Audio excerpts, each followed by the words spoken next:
All right, baseball fans, it is getting real. Kyle Schwarber now has 182 strikeouts.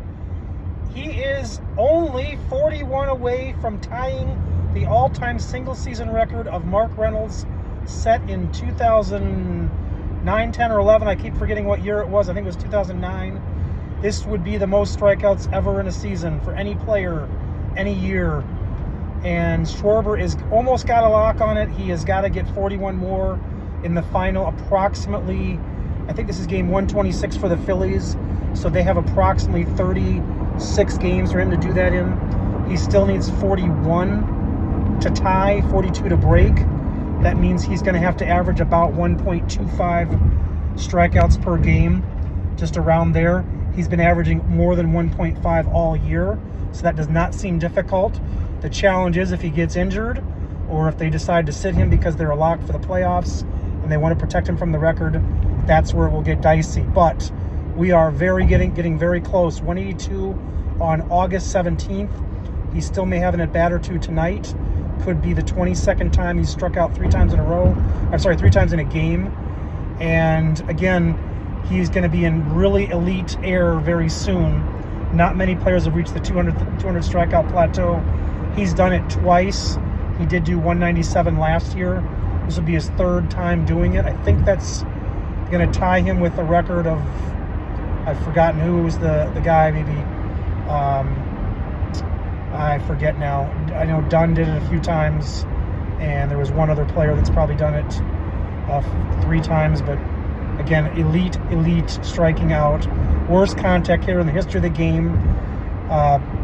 If he gets the record, obviously he'll still have one more record to go for, which will be the all-time strikeout, which will take a lot more work because he's still about 780 or so away from that record. And he would have to play the full 4 seasons left on his contract, which is certainly not a guarantee without an injury.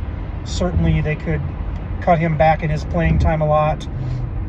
There's always the chance that he could get better at contact, but most likely the 3rd and 4th years of a player's contract like this, they start to not be nearly as good as they were. He is, near elite status this year. The average is not good, but hitting well enough to be in the lineup as a leadoff hitter every game, which does not make sense, but that is the case. He's getting all those at-bats. If that were to continue for the next 4 years, which doesn't seem likely, but he could get another 800 strikeouts over the next 4 years and would break the all-time record, but that is to be determined. By no means a lock for that, and that probably was 50-50 because he's really got to play a lot of games, and most likely a heavier set guy like him will get injured and or become ineffective. But as of now, he's still maybe the elite home run hitter in all of baseball, and has 35 homers or so. So he's still going to get these at bats. Just have to worry about the Phillies trying to protect him from that record, because it will be the all-time futility record for the worst contact hitter ever in a season. And he's basically got a lock on it. Just got to play those remaining 36 or so games after tonight. So again, he's at 182, needs 41 to tie in the next 36 games. Kyle Schwarber, the worst contact hitter in the history of the game, is emblematic for the era, the 3 true outcome era, where stealing bases is not a thing, moving runners over is not a thing. It's now much more about the fans want the home runs. Really, it's been that way for the last 30-something years, since the McGuire, Sosa chase, and even the Griffey had a couple chances at the record. But really, since the early 90s, fans have really, it used to be 40 home runs was elite. Then 50 eventually became, Cecil Fielder did 50 in about 1990. That was a real rarity. And then mid-90s, Griffey was hitting 56, and even Luis Gonzalez, I think, hit 57.